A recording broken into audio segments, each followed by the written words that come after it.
Welcome to the Legal Shark Tank, Strategies for DUI and Beyond with Shane the Shark, where we'll discuss the complexities of the legal system, demystify the process of criminal defense, and provide you with the tools and confidence to navigate your case.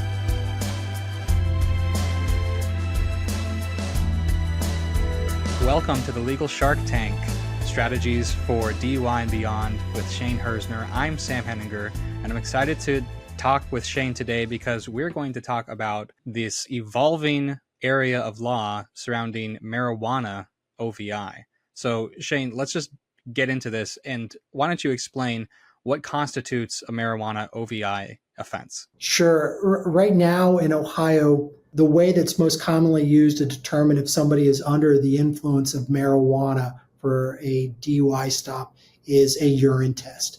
So what they'll commonly do is have somebody do a urine sample, and then they send that urine sample off to a lab. And once they get the lab results back, they'll determine if you're over the per se limit, which the most common way that they test it is nanograms. And it would be 35 nanograms of marijuana metabolite is how they generally will test it. Marijuana metabolite, not active THC, but marijuana metabolite.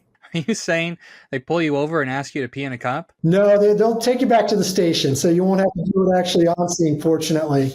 And if you're a female, they will have a female officer that comes and do it.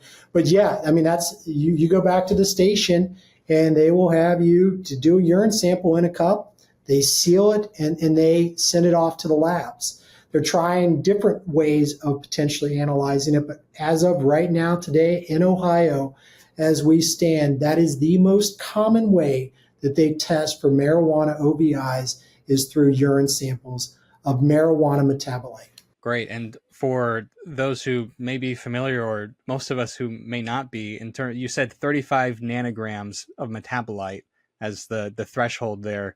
What does that mean? Well, let me tell you this, that almost every single urine result that I've had come back has been over the 35 nanograms if the person smokes marijuana at all. The testing of metabolite means that you could have smoked marijuana 30 days ago and it is still in your fat. You store it in your fat. So when you give that urine sample, you could be over the per se limit and you hadn't smoked in 30 days. It's just absolutely crazy, especially in Ohio now. The medical marijuana has been legal for several years, but now it's recreationally legal.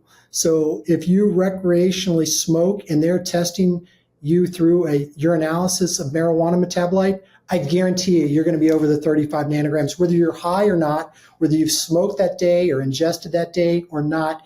You will be over that 35 nanograms no matter what if you do that testing. And to harken back to our previous episode, you had broken down in broader DUI cases, typically alcohol related is what I'm thinking, that there are certain things that are optional. Some of these field tests, this urinalysis, is this mandatory? It is not. It's similar to a breath test. So in Ohio, they can request 3 different tests, and they can request all 3. So I've had situations where a person's taken a breath test and they tested under, and the officer's like, well, okay, it's not alcohol. That means you must be under the influence of something else. So they can either request a urine test or a blood test. The reason why they do urine more often than any other test, other than the breath test, is because for a blood test, they actually have to take you to a hospital and get a blood draw, and they have to do a legal blood draw, not a medical draw, because they actually do the draws differently for a medical blood draw versus a legal blood draw. So that's why blood is, I really only see blood in a case of an accident where a client is taken to the hospital, and while they're at the hospital, the officer will ask them if they want to do a blood test. Again, you're just better off not doing these chemical tests at all, especially like you said, if you've smoked marijuana or ingested marijuana at all anytime recently, do not take the test.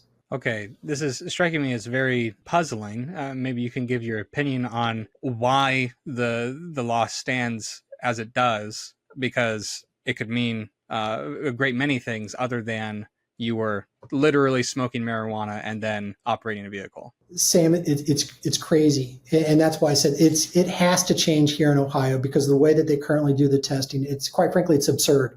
I've had cases with marijuana metabolite where the state's expert witness, the coroner, has said, yes, that marijuana metabolite in that person's system was not active THC. It would not have impaired them, but they are over the per se limit. It's just crazy.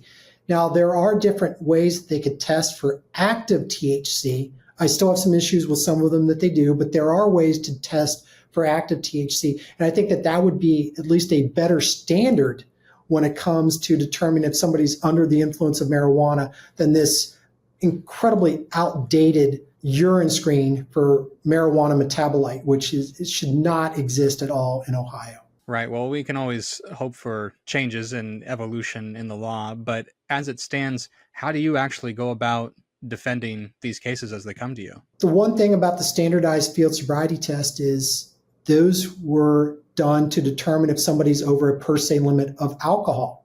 So these standardized tests have nothing to do with marijuana, although officers will tell you, well, it's the same kind of thing, it's a divided attention, but it's not.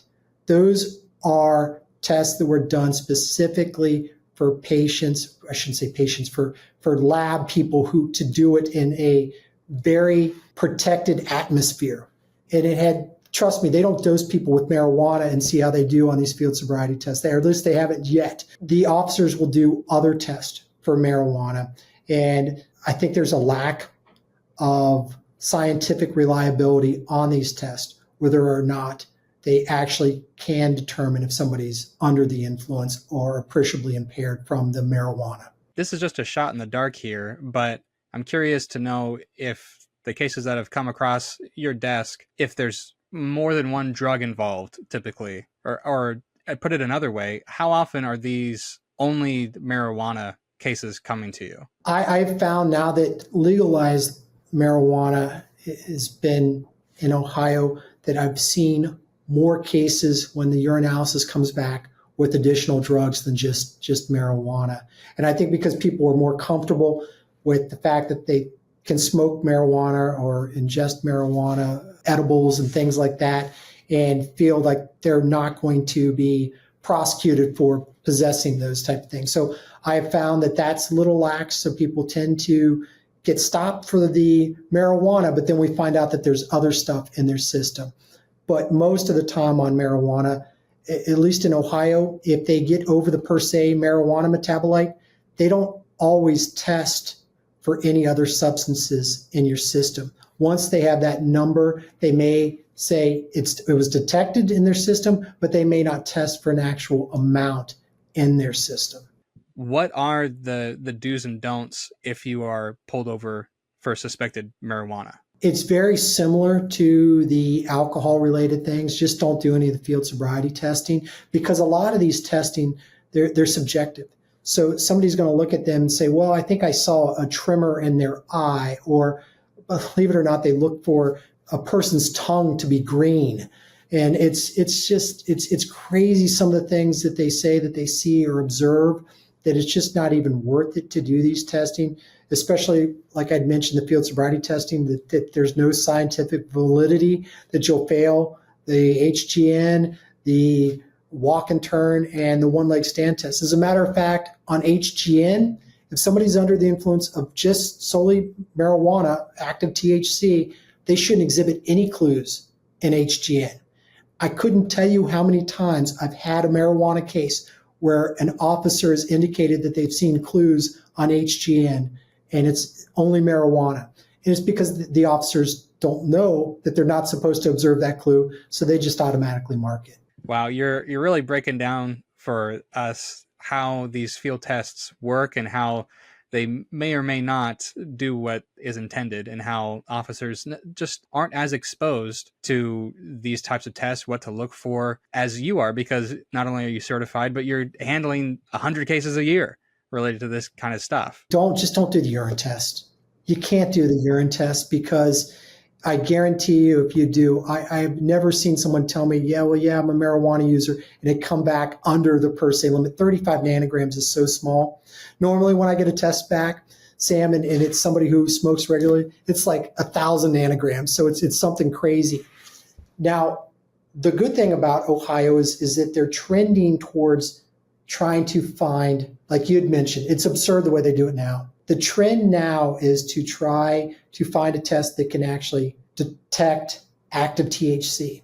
So some states use a swab. They swab your mouth and they can get some results on scene and send it off for additional testing. That's what Ohio is kind of starting to go to, or talked about potentially doing, are these new swab tests, which, again, I have some issues with their validity, but they're at least a heck of a lot better than these crazy urine tests that measure for marijuana metabolite. It's insane to me. Well, that's good to hear that there is some development in trying to more accurately and reliably figure these things out. It seems as though there may be a culture or just a momentum within the law system among law enforcement to treat other types of drugs just like alcohol when they may not, in fact, affect the body in the same way. Absolutely. I mean, that's the same, I think, because if you've smoked marijuana the day before, I mean, your jacket still reeks of marijuana or whatever the clothes are. And if they smell that, they're just going to assume that you smoked it that day. And then they're going to assume, well, hey, you've got to be under the influence. So in some ways, and also because it's new to be legalized. So some people think that it's okay, and they don't know what the officer is going to look for when they stop you for marijuana. Where before you knew, hey, if they smell marijuana is illegal, I know I'm going to get in trouble. Now that it's legalized, people, I think, are a little bit more free will on how they use it and when they use it. And it's caused a lot of issues for people because of that. And I've seen way more marijuana DUIs recently than I've ever have in my prior years of practice. And I expect to see more and more as the dispensaries here open up in Ohio. And that's going to cause issues for law enforcement who, in my opinion, are not properly trained for this, because there's a training called DRE, Drug Recognition Expert Training. Most officers are not DRE certified. As a matter of fact, there are very, very few. Most of them just take their A-RIDE course and they think that they can detect drugs. And that is such a minimal class on what to look for, that you are going to find a lot more arrests that, in my opinion, are bad arrests for drugs. Because alcohol is easy. You can sit outside a bar, wait for somebody and, pop them that way. Drugs are a little bit different. And so I think that that's going to be kind of the next big thing, because they know that they already have issues with the per se. They're going to have a lot of issues now with trying to determine who's under the influence versus who isn't. Wow, you're making law sound exciting, which I wasn't expecting. I'm glad I could. I'm not the only one that enjoys talking about it then. Well, it's interesting to hear how things develop. And while we may think law means things are set in stone, it obviously doesn't. And there's lots of things going on, especially state by state and in Ohio. That's the wonderful part of my job, is that I get to see this, and things are constantly moving. So if you try to stay static and think that you know it all, and you don't take these courses to understand the new evolution of DUI, then you're going to fall behind pretty quickly. So that's so important to find an attorney that really knows what they're talking about and continues to educate themselves. You can't just hold your own on information you've known for years. You've got to continuously add to that and educate people as far as the new comings of the law and what officers are looking for. To hit on a similar point that we did in our previous episode about DUI, what consequences do people with a marijuana OVI face? A conviction, rather. Sure, they're essentially the same. So the statute for the alcohol OVI and the marijuana OVI, they're all under the same code section, which in Ohio is 451119 A1 or A2, and then they break it down to whatever substance you're over the per se limit for. So the consequences are the exact same, and that's why, too, if you're a regular marijuana smoker, it's easy to get buried in these, because if you get one, boom, you get a second, and then you get a third, and they're marijuana OVIs in situations where you may not have even had any active THC in your system. It's a scary thing right now, and I'm hoping that there are some changes to the legislature, but at the very least, educating clients, do not take these, urine test then until they find a solution or find a better way, more accurate way to measure or determine person being over the per se limit for THC. Don't do them. Just don't do them. Let us fight it. Because trust me, there's nothing that I like more than to see an officer give just regular standardized field sobriety tests and try to arrest somebody for marijuana OVI, because I think their case is incredibly weak and very difficult to prove. And I love defending clients in those cases because I like winning cases and I like litigating cases. And those are cases that are absolutely winnable. I heard so much passion and energy. And of course, it'd be lovely to win cases as a lawyer. But what about it in serving your community and educating them on these particularities in the law do you find so energizing? I have a family too, so I understand the dangers that are involved in the roads and in keeping people sober who drive. But I think there are so many instances of clients that I don't believe are impaired or are good people that may have made a bad or poor decision on a particular night that should not have to suffer consequences for the rest of their life as a result of that. And I want to work as hard as I can for that person to get the best result. It may not be a not guilty every single time. As a matter of fact, most cases do either work out to some sort of plea. But there are cases where you're able to fight for a defendant or work for a plea that makes their lives better than what they would have been if they would have just entered a guilty plea to the OVI. And that's what I'm passionate about, is just getting the best possible results and trying to give that client, trying to take that burden of the OVI on my shoulders so that they don't feel all the stress. Get them the driving privileges as soon as they can. Get them a 3-day driver's intervention program if they're able to. Get them to where their lives are put back together as quickly as possible, because most people are incredibly remorseful about their particular actions. And to me, that's incredibly satisfying to see, hey, look, made a bad decision. I feel bad about it. Please help me out the best you can. And that's what I want to do. And in situations where a person has been wrongfully arrested for a DUI, trust me, there's nothing more that I like than to fight for that person and educate the officers and the prosecutor's office, if we have to, as to the reason why this person is going to be found not guilty. Because I'll have these conversations with prosecutors where I'll tell them, this is a bad case. If you want to try to work something out, I'll talk to my client. And if they come back with, no, we can't do anything, there's nothing more that I like than, like I said, take those cases to trial and show them what I was talking about. Because even most prosecutors have not tried nearly as many OVI cases as I have. So not only are we educating these officers, but oftentimes we're also educating the prosecutors. I'm also interested in rounding off this conversation with the community of fellow attorneys. And I know that you co-authored a book. And so I'd love for you to share with us a bit of what you wrote there and why that's important to you. Yeah, A Cup of Coffee with 10 of the Best DUI Attorneys. It's a great book. I was contacted by the editor of the book to contribute to a chapter. And my passion is not only in the courtroom in defending cases, but also educating people. Like you said, it's so much cheaper to hire an Uber than it is me. So I'd much rather, quite frankly, go out of business by people doing that than having to hire me.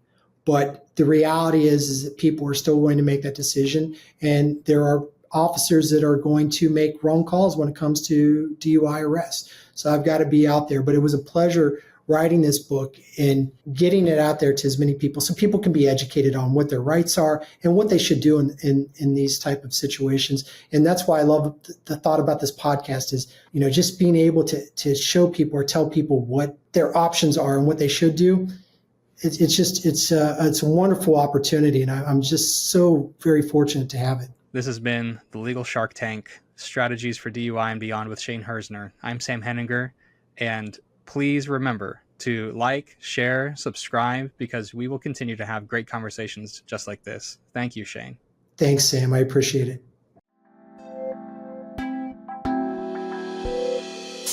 Thanks for watching. Be sure to hit that like and subscribe button and leave us a review in the comments.